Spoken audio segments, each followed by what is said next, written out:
وَيَوْمَ يَقُولُ نَادُوا شُرَكَائِيَ الَّذِينَ زَعَمْتُمْ فَدَعَوْهُمْ فَلَمْ يَسْتَجِيبُوا لَهُمْ وَجَعَلْنَا بَيْنَهُمْ مَوْبِقًا وَرَأَى الْمُجْرِمُونَ النَّارَ فَظَنُّوا أَنَّهُمْ مُوَاقِعُوهَا وَلَمْ يَجِدُوا عَنْهَا مَصْرِفًا۔ اور جس دن وہ اللہ تعالیٰ فرمائیں گے کہ تمہارے خیال میں جو میرے شریک تھے انہیں پکارو، یہ کفار و مشرکین پکاریں گے لیکن ان میں سے کوئی بھی جواب نہ دے گا، ہم ان کے درمیان ہلاکت کا سامان کر دیں گے۔ گنہگار جہنم کو دیکھ کر سمجھ لیں گے کہ وہ اسی میں جھونکے جانے والے ہیں، لیکن اس سے بچنے کی کوئی جگہ نہ پائیں گے۔ سامعین، اب ان آیتوں کی تفصیل سماعت کیجیے۔ بروز قیامت مجرم کہیں بھاگ نہ سکے گے۔ تمام مشرکوں کو قیامت کے دن شرمندہ کرنے کے لیے سب کے سامنے کہا جائے گا کہ اپنے شریکوں کو پکارو جنہیں تم دنیا میں پکارتے رہے، تاکہ وہ تمہیں آج کے دن کی مصیبت سے بچا لیں۔ وہ پکاریں گے لیکن کہیں سے کوئی جواب نہ پائیں گے، جیسے اللہ تعالیٰ نے سورہ انعام کی آیت نمبر 94 میں فرمایا، وَلَقَدْ جِئْتُمُونَا فُرَادَىٰ كَمَا خَلَقْنَاكُمْ أَوَّلَ مَرَّةٍ الآیہ، یعنی ہم تمہیں اسی طرح تنے تنہا لائے جیسے کہ ہم نے تمہیں پہلی بار پیدا کیا تھا، اور جو کچھ ہم نے تمہیں دنیا میں دے رکھا تھا تم وہ سب اپنے پیچھے دنیا میں چھوڑ آئے۔ آج تو ہم تمہارے ساتھ تمہارے ان شریکوں میں سے کسی ایک کو بھی نہیں دیکھتے جنہیں تم اللہ کا شریک ٹھہرائے ہوئے تھے اور جن کی شفاعت کا یقین کیے ہوئے تھے۔ تم نے ان میں تعلقات ٹوٹ گئے اور تمہارے گمان باطل ثابت ہو چکے۔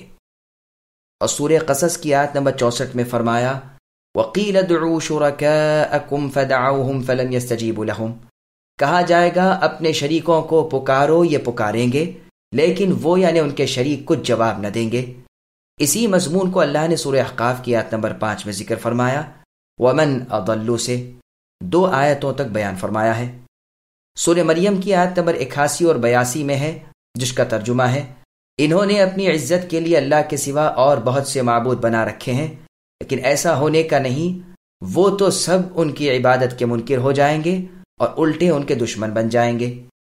ان میں اور ان کے معبودان باطل میں آڑ یعنی حجاب اور ہلاکت کا گڑھا ہم بنا دیں گے، تاکہ یہ ان سے اور وہ ان سے نہ مل سکیں، نیک راہ اور گمراہ الگ الگ رہیں۔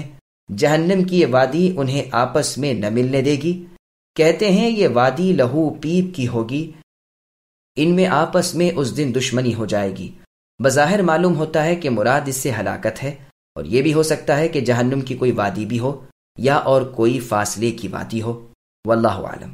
مقصود یہ ہے کہ ان عابدوں کو وہ معبود جواب تک نہ دیں گے، نہ یہ آپس میں ایک دوسرے سے مل سکیں گے، کیونکہ ان کے درمیان ہلاکت ہوگی اور ہولناک امور ہوں گے۔ عبداللہ ابن عمرو رضی اللہ عنہ نے کہا ہے، مراد یہ ہے کہ مشرکوں اور مسلمانوں میں ہم آڑ کر دیں گے، جیسے سورہ روم کی آیت نمبر 14 میں ہے، وَيَوْمَ تَقُومُ السَّاعَةُ يَوْمَئِذٍ يَتَفَرَّقُونَ، اور سورہ روم کی آیت نمبر 43 میں ہے، يَوْمَئِذٍ يَصَّدَّعُونَ، اور سورہ یاسین کی آیت نمبر 59 میں ہے، وَامْتَازُوا الْيَوْمَ أَيُّهَا الْمُجْرِمُونَ، اور سورہ انعام کی آیت نمبر 22 میں ہے، وَيَوْمَ نَحْشُرُهُمْ جَمِيعًا ثُمَّ نَقُولُ لِلَّذِينَ أَشْرَكُوا، یہ گنہگار جہنم دیکھ لیں گے، 70,000 لگاموں میں وہ جکڑی ہوئی ہوگی، ہر لگام پر 70,000 فرشتے ہوں گے، دیکھتے ہی سمجھ لیں گے کہ ہمارا قید خانہ یہی ہے۔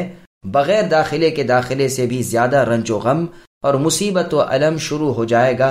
عذاب کا یقین عذاب سے پہلے کا عذاب ہے، لیکن کوئی چھٹکارے کی راہ نہ پائیں گے، کوئی نجات کی صورت نظر نہ آئے گی۔ اللہم انا نعوذ بک من النار، اے اللہ ہم سب آپ کی پناہ مانگتے ہیں جہنم کی آگ سے۔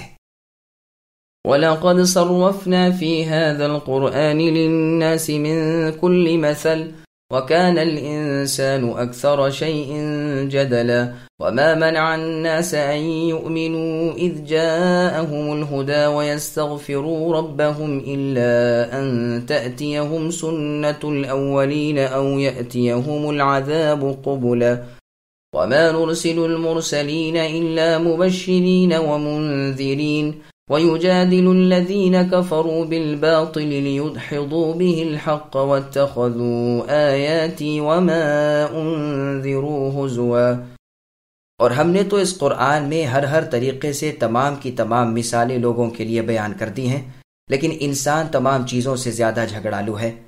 لوگوں کے پاس ہدایت آ چکنے کے بعد انہیں ایمان لانے اور اپنے رب سے استغفار کرنے سے صرف اسی چیز نے روکا کہ اگلے لوگوں کا سا معاملہ انہیں بھی پیش آئے یا ان کے سامنے کھلم کھلا عذاب آ موجود ہو جائے۔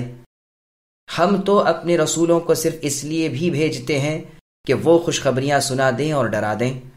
کافر لوگ جھوٹی باتوں کو سند بنا کر جھگڑے کر کے چاہتے ہیں کہ اس سے حق کو لڑکھڑا دیں۔ وہ میری آیتوں اور جس چیز سے ڈرایا جائے اسے مذاق میں اڑاتے ہیں۔ سامعین، اب ان آیتوں کی تفسیر سماعت کیجیے۔ انسان بہت جھگڑالو ہے۔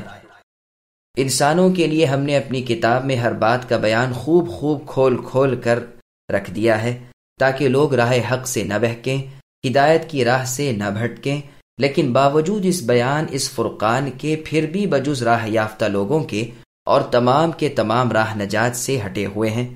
مسند احمد میں ہے کہ ایک رات کو رسول اللہ صلی اللہ علیہ وسلم فاطمہ اور علی رضی اللہ عنہما کے پاس ان کے مکان میں آئے اور فرمایا، تم سوئے ہوئے ہو، نماز میں نہیں ہو؟ اس پر علی رضی اللہ عنہ نے جواب دیا کہ اے اللہ کے رسول، ہماری جانیں اللہ کے ہاتھ میں ہیں، وہ جب ہمیں اٹھانا چاہتے ہیں اٹھا بٹھاتے ہیں۔ آپ یہ سن کر بغیر کچھ فرمائے لوٹ گئے، لیکن اپنے زانوں پر ہاتھ مارتے ہوئے فرماتے ہوئے جا رہے تھے کہ انسان تمام چیزوں سے زیادہ جھگڑالو ہے۔ یہ روایت بخاری مسلم نیز مسند احمد کی ہے۔ لوگ عذاب دیکھنے کا مطالبہ اور حق کا انکار کرتے ہیں۔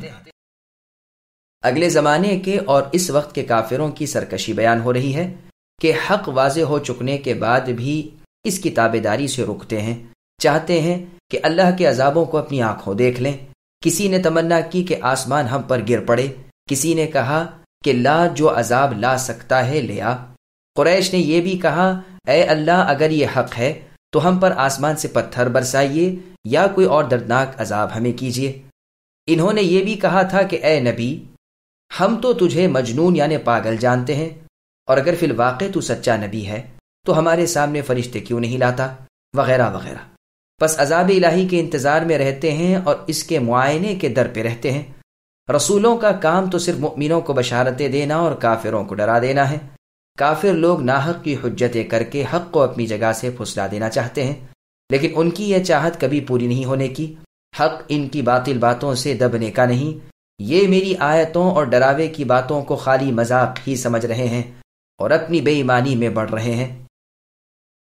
ومن أظلم ممن ذكر بآيات ربه فأعرض عنها ونسي ما قدمت يداه إنا جعلنا على قلوبهم أكنة أن يفقهوه وفي آذانهم وقرا وإن تدعهم إلى الهدى فلن يهتدوا إذن أبدا وربك الغفور ذو الرحمة لو يؤاخذهم بما كسبوا لعجل لهم العذاب بل لهم موعد لن يجدوا من دونه موئلا وتلك القرى أهلكناهم لما ظلموا وجعلنا لمهلكهم موعدا۔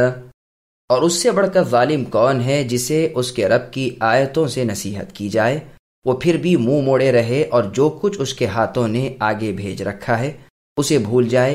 بے شک ہم نے ان کے دلوں پر اس کی سمجھ سے پردے ڈال رکھے ہیں اور ان کے کانوں میں گرانی ہے۔ گو آپ اے نبی نے ہدایت کی طرف بلاتے رہیں، لیکن یہ کبھی بھی ہدایت نہیں پانے کے۔ آپ کے پروردگار بہت ہی بخشش والے اور مہربانی کرنے والے ہیں۔ وہ اگر ان کے اعمال کی سزا میں پکڑے تو بے شک انہیں جلد ہی عذاب کرے، بلکہ ان کے لیے ایک وعدے کی گھڑی مقرر ہے جس سے وہ سرکنے کی جگہ ہی نہیں پائیں گے۔ یہ ہیں وہ بستیاں جنہیں ہم نے ان کے مظالم کی بنا پر غارت کر دیا، ان کی تباہی کی بھی ہم نے ایک میعاد مقرر کر رکھی تھی۔ سامعین، اب آیتوں کی تفسیر سماعت کیجیے۔ بڑا ظالم کون ہے؟ فی الحقیقت اس سے بڑھ کر پاپی کون ہے جس کے سامنے اس کے پالنے پوسنے والے اللہ کا کلام پڑھا جائے اور وہ اس کی طرف التفات تک نہ کرے، اس سے مانوس نہ ہو، بلکہ منہ پھیر کر انکار کر جائے، اور جو بد عملیاں اور سیاہ کاریاں اس سے پہلے کی ہیں انہیں بھی فراموش کر جائے۔ اس ڈھٹائی کی سزا یہ ہوتی ہے کہ دلوں پر پردے پڑ جاتے ہیں، پھر قرآن و بیان کا سمجھنا نصیب نہیں ہوتا، کانوں میں گرانی ہو جاتی ہے، بھلی بات کی طرف توجہ نہیں رہتی۔ اب لاکھ دعوت و ہدایت دو لیکن راہ پانی مشکل و محال ہے۔ اے نبی صلی اللہ علیہ وسلم، آپ کے رب بڑے ہی مہربان اور بہت اعلیٰ رحمت والے ہیں۔ اگر وہ گنہگاروں کی سزا جلد ہی دے ڈالتے تو زمین پر کوئی جاندار باقی نہ بچتا۔ وہ لوگوں کے ظلم سے درگزر کر رہے ہیں، لیکن اس سے یہ نہ سمجھا جائے کہ اللہ تعالیٰ پکڑیں گے ہی نہیں۔ یاد رکھیے وہ سخت عذابوں والے ہیں۔ یہ تو اللہ کا حلم ہے، پردہ پوشی ہے، معافی ہے، تاکہ گمراہی والے راہ راست پر آ جائیں، گناہوں والے توبہ کر لیں اور اللہ کے دامن رحمت کو تھام لیں۔ لیکن جس نے اس حلم سے فائدہ نہ اٹھایا اور اپنی سرکشی پر جمع رہا تو اس کی پکڑ کا دن قریب ہے، جو اتنا سخت دن ہوگا کہ بچے بوڑھے ہو جائیں، حمل گر جائیں گے۔ اس دن کوئی جائے پناہ نہ ہوگی، کوئی چھٹکارے کی صورت نہ ہوگی۔ یہ ہیں تم سب سے پہلے کی امتیں کہ وہ بھی تمہاری طرح کفر و انکار میں پڑ گئیں اور آخر مٹا دی گئیں۔ ان کی ہلاکت کا مقررہ وقت آ پہنچا اور وہ تباہ و برباد ہو گئیں۔ پس اے مشرکو، تم بھی ڈرتے رہو۔ تم اشرف الرسل اعظم نبی محمد صلی اللہ علیہ وسلم کو ستا رہے ہو اور انہیں جھٹلا رہے ہو، حالانکہ اگلے کفار سے تم طاقت و قوت میں، سامان اسباب میں بہت کم ہو۔ میرے عذابوں سے ڈرو، میری باتوں سے نصیحت پکڑو۔